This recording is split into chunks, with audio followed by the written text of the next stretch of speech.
Pastor Desmond is picking some Noni.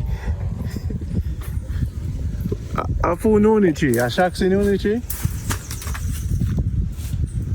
I don't want it.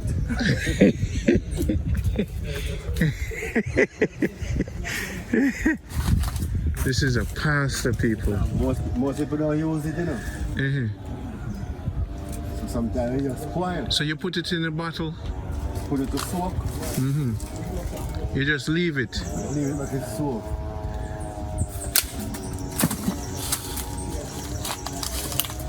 Then you drink the juice, you know? Yeah. Make it one juice. My brother. Is that a gift for me or y'all take it for yourself? Set it down with the soak. Oh, Jamaica. It tastes wonderful, you know. Pastor Desmond. Now, what is it good for, Pastor? They say it's good for Cancer? arthritis, diabetes, and then something like. You can buy it at the market? They sell at the market. Yeah, man, more soak some, you know. Yeah, man, go soak them on there. And just drink it. How long it take for ferment? You know, pour nothing in it like vinegar? You nothing at all in it. You put it in a container and it's still there and just bless off. All right. Look at them. Them big. Them one are big. Teacher and him will come in. Okay. So you call him the teacher. Say it's close by. And why do you call him the teacher? I know him. I know people call him the teacher. And he taught me a lot of mechanic work as well because I can help myself with mechanic work. Okay. If I have like dispatch to change, breakthrough to change, strut to change, engine oil, and those things, I do them myself. I don't go anywhere. Dispatch, breakthrough. You do it now yourself? I do it myself. Okay. He taught me. Mm-hmm. He taught me to do it. So people, I like these fellas because this is a pastor and first verse him like, Joe shall not steal, and he's an electrician. So, and now introduce me to the real teacher, the mechanic. So this is going to be a good family for you guys to come home to Montego Bay. Anywhere in Montego Bay you are, you're going to have his number. So, and the mechanic. So it's a good network of good people so that you don't have to feel like you could be scared to come to Jamaica in Montego Bay. When you come Montego Bay, members, you have good people who can take care of it. Yeah, but now go just give out your number to the public because I don't want everybody to pester you. My members are gonna contact me. Randy, I really need the number for the electrician and the, yeah, because they know everybody and their mother. Publicly, but they're going to reach out to me, right? I think I can release it. I'm going to think about it because there's good people are foreign and there is Bad people. I built a network before with some supposedly trusted people. So I'm going to start link them up. Next thing them turn against me. Once them find the power among themselves. Yeah. You ever notice that? Yeah. You introduce people to people. And they turn against you. Once them create the bond. I have that experience. So once them use you for what they want. I can remember once I have a job in Flankers. And the lady wants a plumber. And I recommend the plumber to do the work. And the plumber behind my back bring an electrician to the lady. That electrician take over the job from me. So I understand exactly what they're talking about. Yeah, been there.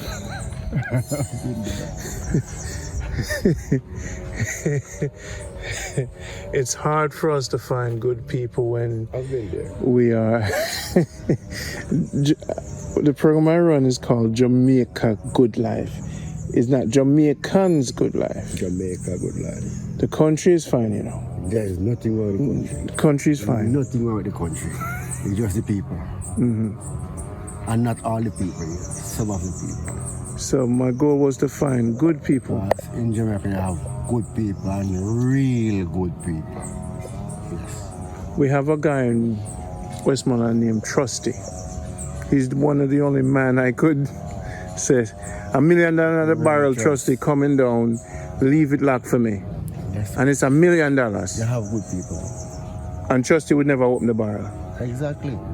It's not his. I'm picking up the same energy from you because you say you're a man of God, so you have a higher power to deal with when you're doing things. And that's why you kind of keep it that way. Yeah. How's your church? How the congregation? Do they feel uplifted when you're preaching? And Yes, I have a good congregation. I have a congregation who, once you're on the floor preaching, they have themselves motivate you to continue preaching. So them not sleepy church members? No. I have a lively congregation. People who preach along with you. And them respect you? Yes. Because you have some pastors is just for the crowd and the bigness of the church and just want to be bigger and bigger and bigger. You're not, are you? You have some pastors who think of their pockets only. Mm-hmm. And think of their nightly dinner only. Mm-hmm. I think of all my members. When them sick, you're there. Yes. The community support. All of my members. So my members could donate to your church to help community, like drives and stuff? Yes. They can do that. Yes. And when them come from abroad, them can come to your church. Come to the church. What is it, Sundays? Sundays. I'd like to come see you preach, one day. Because the word is what me follow. Yes. Right? It's the word that saves me. The word is a light unto your path and a lamp unto your feet. Okay, good. So when we hear a man with the word, we love to hear how the man use the word to heal. Yes, man. Right. And if Sunday decide to come and just give me a call, we're all go. I'd love to come sit down and broadcast it to the world, and Pastor Desmond Hamilton will be presiding on Jamaica Good Life, so the whole of them can come from far and come. Yes. Your parents, your grandmother, who started you on the journey? My mother. I grew up in a Christian home, a Christian family. I grew up as an Anglican. Back up in Ketadupa. I leave Ketadupa at age 15. Come to Montego Bay, where I pursue a skill in electrical installation. Was once a member of Faith Temple Church here.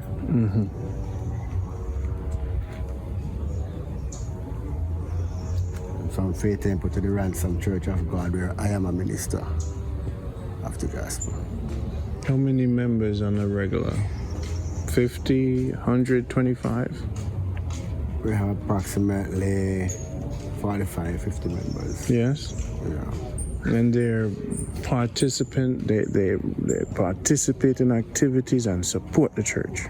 Yes. When there's gossip in your church and so, do you organize the people and come and say, okay, let's work this out? Because there's always conflict and stuff. How do you manage that? There should be a conflict in church. You're supposed to talk to your brother or your sister in meekness. So first, you will take the person and try to find out what the situation is. You're trying to work it out with both parties. Put it good, make sure everything's all right. Good. Just You don't bash a member because of another member. You don't do that because every man is equal. To me, every man is equal. Every man is just a man. And the forgiveness, because I tell people, the forgiveness and mercy, it is very difficult. Yes. What the Bible says, tell you forgive, but do not forget. The reason it says do not forget is that somebody did something, you forgive him, but you'll not forget what he did. Because you may forget what he did and go back and he do something worse the next time. So don't keep him in your heart, you forgive him, but you still will remember what he did. So So people try to even poison you or kill you or spread rumors that could be harmful for you as family members.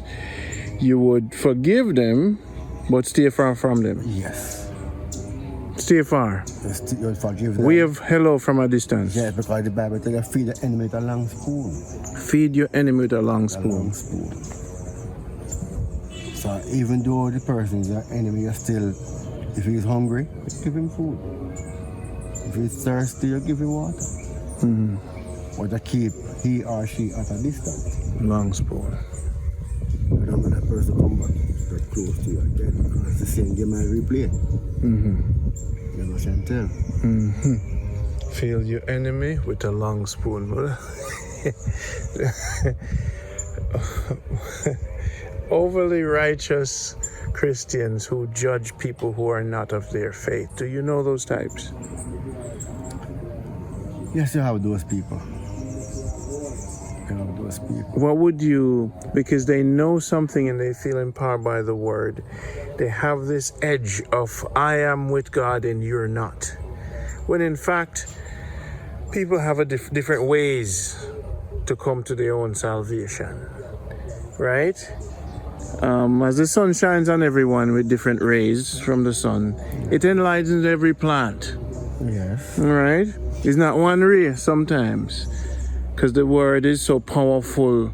It can get to a man in a different way, but the word get to the man. Yes. And those people could be balanced and in their own way be happy, but then you have some people, if you're not saying it this way, you're not. You're not righteous. You're not righteous like you're not me. Saying that way, If you don't come to this kind of church. You have to come to their denomination in order to be serving the right God. Yeah. And I know everybody that serves God is serving the true and living God from above. Just one God. Just one God. No matter the denomination and religion, man. No matter. Just one God. There's one God. Yeah. So there's no, you have 16,000 different churches and everybody will go through God a different way. And at the same time, And at the same God. One God. One God. One true and living God.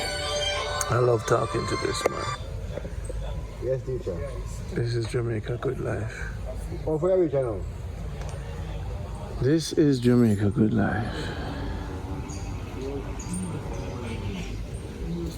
He's American madman who wants a mechanic, a good mechanic, but whenever time he's here or whatever. Yes, I recommend you to him because you know you are a mechanic and teach me trade and something. Yeah.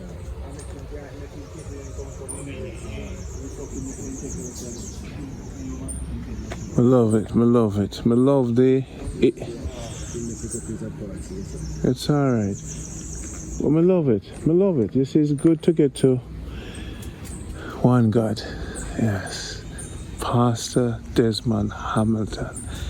You're probably going to be like me and Pastor, I'm a network, you know?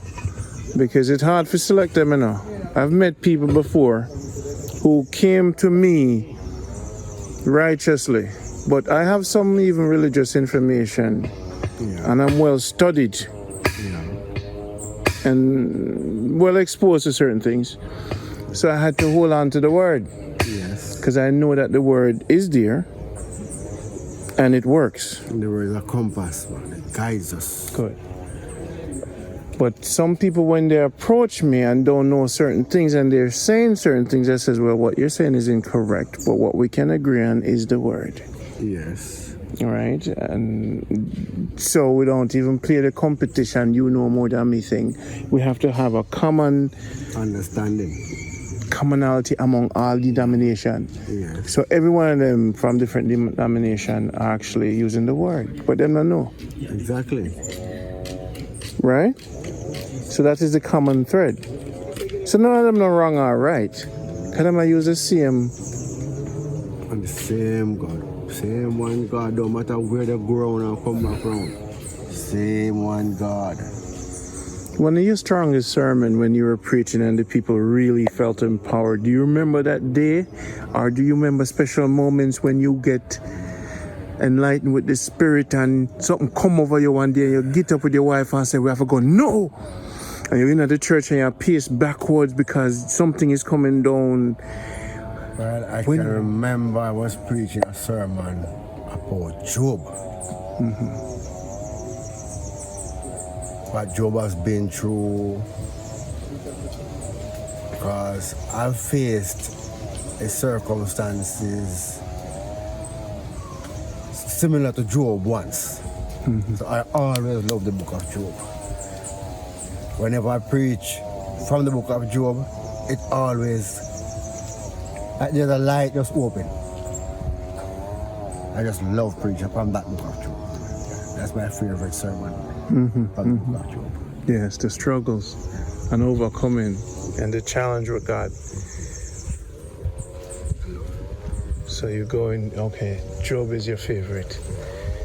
For women that are tempted, or men that are tempted in their commitment to their significant, what scriptures or teaching do you give them to maintain their commitment to their relationship and be truthful with God? What's your angle? Well, I always encourage people that they should have one faithful partner. One faithful partner. Being a child of God, adultery isn't recommended. I don't recommend adultery. Fornication, I don't recommend fornication. Even though at the same time, if there's a new member coming to church, I know that he or she has a spouse, you still cannot condemn that person because they were in the darkness, they never come to the light as yet. So now that they come to the light, you have to just encourage them so that they will be joined together and live in holy matrimony. Because I don't know if anybody enjoy my life, but I enjoy it. Marriage is sacred. You enjoy? Yes. People should live in holy matrimony. That's beautiful. You see, and if you, I might just make you start go live on Jamaica. Because the people them need healing now, brother. I want to put up your number and make them send them offering directly to you. You see, because I tell you, you have Wi-Fi at your church? No. Do you guys go live? Do you go on? You have WhatsApp group? You don't? Oh. No, there's a WhatsApp group, but just for prayer group. For prayer group. When you're preaching, you have a microphone? Yes. So you are you a more mover and a shaker, or you're a calm preacher? Okay. It all depends on how the spirit moves. I remember saying, Anglican you come from, so yes. That is a powerful root. Yes. It all depends on how the spirit moves. There are times when you have a calm sermon, and there are times when you have to move in the spirit. There are times when you have to shout. So it all depends on how the spirit moves while preaching. I'm always looking for people who, in Africa, there's something called ma'at. The foundation of where religion comes from, it comes from there. It's a righteousness, a powerful righteousness. So I try to practice that, where my word is my word, and even when people do you wrong, you forgive them, and it's hard for me sometimes because I practice something where more people don't know. And it is the root of how we were developing righteousness. So what I always try to find is people who says they have a standard, and not that I test them, but I ask myself, does this man really overstand, understand, and understand what I deal with? You meet some Rasta man, them say we're righteous, but then you see certain moves them make, and you say, but Oh, you say righteous. Oh, you say I try to be righteous, and you go do the thing the way you just do. And then you don't want to be judgmental to a man, but you realize he hasn't grown. Is that he's not righteous? Maybe he hasn't grown to really understand the importance of the balance that needs to happen if you really accept this word where I read. whether it be Selassie or Christ or whatever it is, you have to accept it full-heartedly and become it as much as you can. So this is what you have done for the past 30 years, trying to become this word? Yeah. Is that what, when you get up in the morning and go to your knees with your wife, what is a constant prayer or ending prayer where you always use for seal your spirit and seal yourself? I always ask the good Lord to continually teach me to love. Teach you to love. Because that's the greatest commandment, you know. Love. And if you can't have love, then you can't have nothing. Teach you how to love. We're going to end it on that one. Pastor Hamilton, it's been amazing just to get this part of you. Me hear some cursing at the backwards, so I'm going to go end it on that one because energy is always around us. Until next time, we're going to pick it up because from electrician to pastor, I had no idea this man was so wise in his and humble, and we're going to continue. But the noise in the background now, lovely.